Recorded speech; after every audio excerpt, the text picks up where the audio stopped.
Bonjour à tous, je vous retrouve aujourd'hui dans un nouveau vlog, donc mercredi, et la prochaine vidéo sortira samedi, comme toujours. Je vais vous donner, comme d'habitude, des petites nouvelles concernant en fait l'actualité ici. Alors je sais qu'en France, on parle de déconfinement en plusieurs étapes, et que là, à partir du 11 mai, certaines choses vont commencer à réouvrir, et que tout va commencer à se débloquer plus ou moins selon les régions. Faut savoir que pour nous, à Miami, pour l'instant, pas de changement, rien n'a réouvert. On en est au point en fait où les marinas, donc vous savez l'endroit en fait où les gens peuvent déposer leur bateau et donc tout simplement reprendre les sports bateaux, ce genre de choses, et les parcs qui ont réouvert. Donc les parcs, il faut savoir que donc il y a quand même pas mal de régulations, c'est pas juste une réouverture et tout le monde fait ce qu'il veut, pas du tout. Mon mari d'ailleurs, il joue au tennis et c'est le seul sport qui a repris dans ces parcs en fait, où il y a normalement des terrains de foot et possibilité de faire plein de sports différents, et il y a des régulations drastiques. Par exemple, le fait notamment de ne pas avoir le droit de toucher les balles de tennis du tout, c'est le coach qui doit les ramasser, et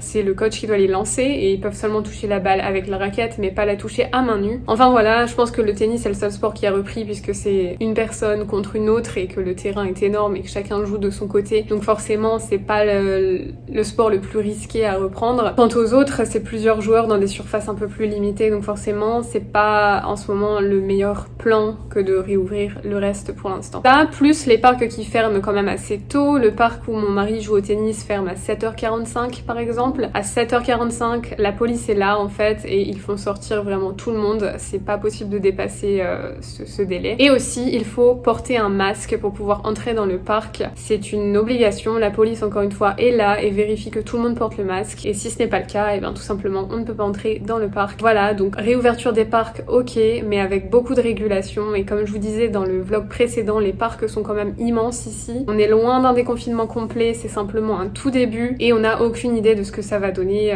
dans le temps à venir en tout cas. Et dans cette vidéo d'aujourd'hui, je vais vous parler notamment du stimulus économique. Si vous vous souvenez, j'ai fait une vidéo sur le premier stimulus économique qu'on a reçu, donc 1200$ par personne reçu le 15 avril, sans condition de travail en ce moment ou non. Ça peut être pour les chômeurs, pour les personnes qui travaillent encore, peu importe. Et en ce moment, en fait, il y a une loi qui est en pourparlers pour donner un nouveau stimulus économique de 2000$ par personne, sous condition de gagner 100 000$ ou moins par année. Autant dire que nous, on se qualifie, tout comme plein d'autres millions d'ailleurs en fait d'Américains. Et ça serait également à recevoir pour plusieurs mois. Alors c'est en pourparlers pour le moment, on sait pas du tout ce que ça va donner. Mais c'est vrai qu'en ce moment encore des millions d'Américains sont au chômage, plus de 20 millions d'ailleurs. Alors qu'avant toute cette situation de confinement, c'était quasiment le plein emploi ici, avec même pas 4% de chômage. Donc le gouvernement prend des mesures, c'est normal, le confinement dure et beaucoup de personnes se retrouvent sans revenus ou avec des revenus limités, c'est-à-dire seulement le chômage qui ne donne pas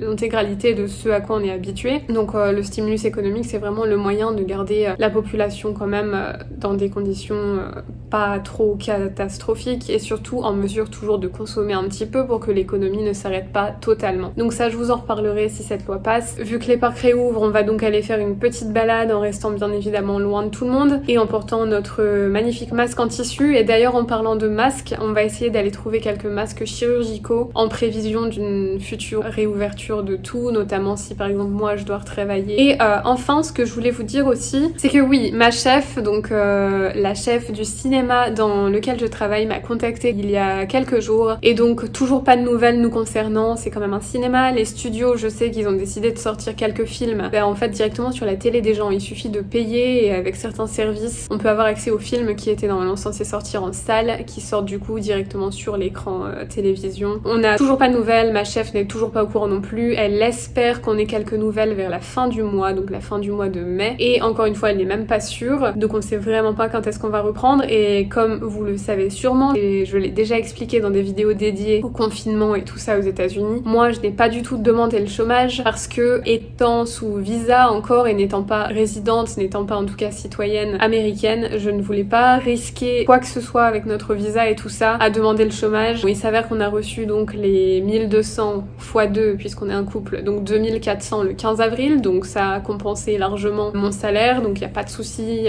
pour le mois d'avril. Voilà, ça n'a pas changé grand chose pour nous.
Alors là tout de suite on est dans le parc et j'en profite en fait qu'on se pose un petit peu sur un banc après avoir marché trop en fait pour notre capacité sportive du moment qui se résume à pas grand chose. Enfin bon bref. Du coup ce que je voulais vous dire c'est que samedi je vais faire un live sur Instagram sur le compte de Josie Miami. Si vous voulez me voir en live en fait tout simplement pour parler de mon expérience et si vous avez des questions à poser en direct, je serai en live samedi 16 mai à 19h.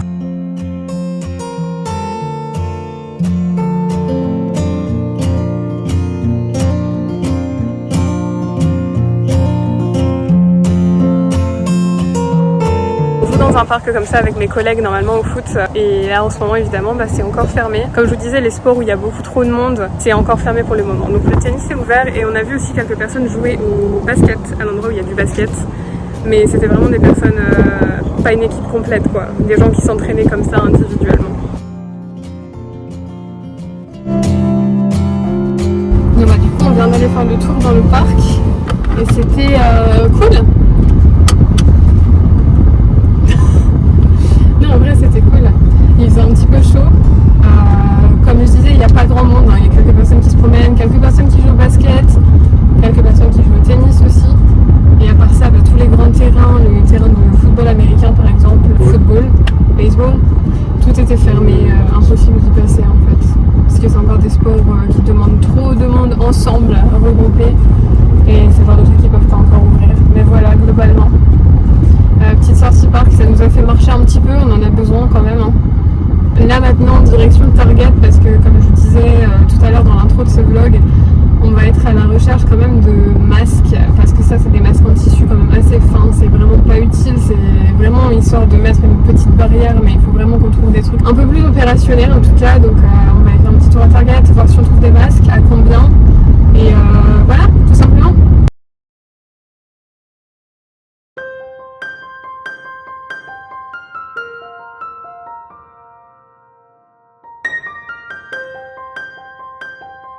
On arrive à Target, ça y est, et je sais pas, vous avez vu sûrement le monsieur que j'ai filmé avec les caddies, alors ça c'est un truc, tous ceux qui sont déjà venus aux États-Unis ils savent, au moins ça rajoute un poste pour un employé. Si c'est normal, on prend le caddie, on range ses courses, tu vides tes courses et tu laisses le caddie en fait en plein sur la place comme ça. Tout à fait. Tout à fait. Quelque chose à ajouter, monsieur Rick? Let's go.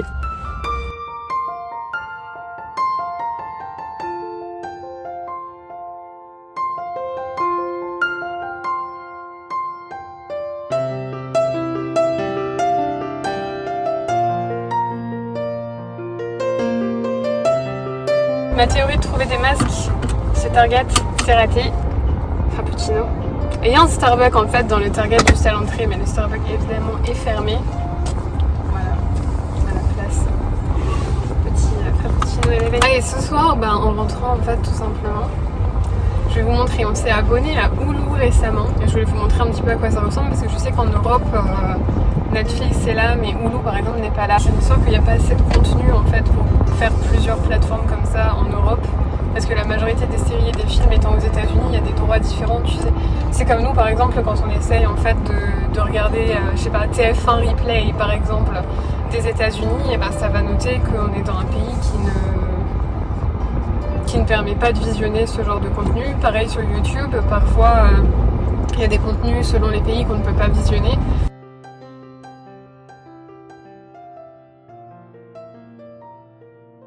Du coup on se demandait, dites-nous dans les commentaires, est-ce que vous connaissez le code de la route aux États-Unis? En fait c'est facile, c'est pas très compliqué mais c'est quand même un peu différent de la France. Est-ce que ça vous intéresse en fait d'en savoir plus? Si ça vous intéresse, on peut vous faire une petite leçon de conduite dans le vlog prochain, ou le encore prochain, peu importe. Mais voilà, dites-nous dans les commentaires si ça vous intéresse une petite leçon de conduite aux États-Unis. En général, on vous montrera un peu toutes les différences entre la France et les États-Unis. Moi, j'aime le riz. Et je t'aime, riz. On a oublié de faire la petite danse.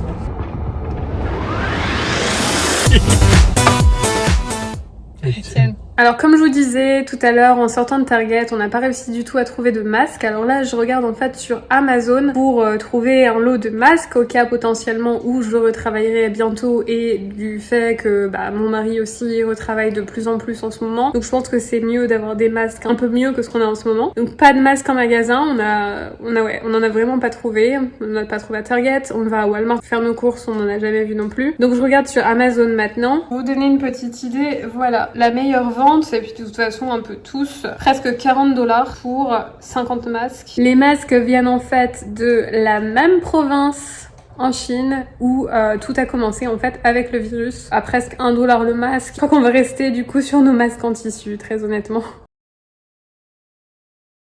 Alors je vous ai dit que je vous présenterai un petit peu la plateforme qui s'appelle Hulu, alors c'est parti. Donc comme sur Netflix, on a tous les profils qui se présentent comme ça. Donc quand on va dans My Stuff, on voit toutes les séries qu'on suit et je vais m'attarder là-dessus plus que le reste pour vous montrer pourquoi on a pris Hulu. Il s'avère qu'avec Netflix, on n'a pas du tout toutes les séries qu'on suit parce qu'on en suit pas mal, surtout Kevin qui en suit plus que moi. Il y a les Simpsons qui sont aussi sur Disney+.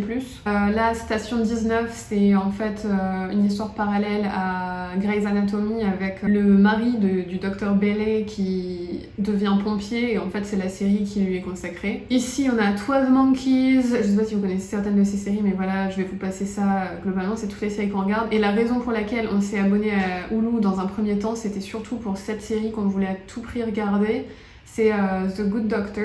C'est un médecin en fait qui a des troubles autistiques quand même assez graves. Donc il a des compétences exceptionnelles mais il a vraiment beaucoup de mal avec les relations sociales, ce qui lui pose parfois beaucoup de problèmes et c'est super émouvant comme série. C'est vraiment très très prenant. Ensuite on a The Purge, donc vous connaissez tous j'imagine la purge. Donc oui aussi une autre raison pour laquelle on a pris Hulu, c'est pour cette série là, The Handmaid's Tale. Donc en gros dans cette série les femmes sont classées en plusieurs catégories, 3 catégories très exactement. Il y a les femmes qui sont avec des dirigeants de la société, de cette nouvelle société qui a été créée, et il y a les femmes qui servent simplement en fait à accompagner les familles. Elles servent en fait à procréer, donc c'est elles qui font les enfants avec le mari de la femme du dirigeant et ensuite l'enfant est donné à la femme du dirigeant et en fait la femme qui sert à procréer peut aller dans une nouvelle famille. Et il y a les femmes qui servent pour tout ce qui est tâches ménagères, cuisine. Donc voilà, c'est une série un peu compliquée sur une société complètement impossible dans le monde tel qu'on le connaît en ce moment et heureusement d'ailleurs. Voilà globalement c'est Hulu et moi pourquoi j'aime Hulu aussi, c'est parce que c'est un dessin animé que j'adorais quand j'étais plus jeune, il y a toutes les saisons et là en fait en ce moment ce que je fais c'est que je suis en train de tous les regarder. Je suis super contente de retrouver ces dessins animés que j'adorais en fait. Alors je vais arrêter ce vlog maintenant, là il est déjà 10h du soir en fait, on va seulement manger maintenant, on a les pizzas qui vont partir au four et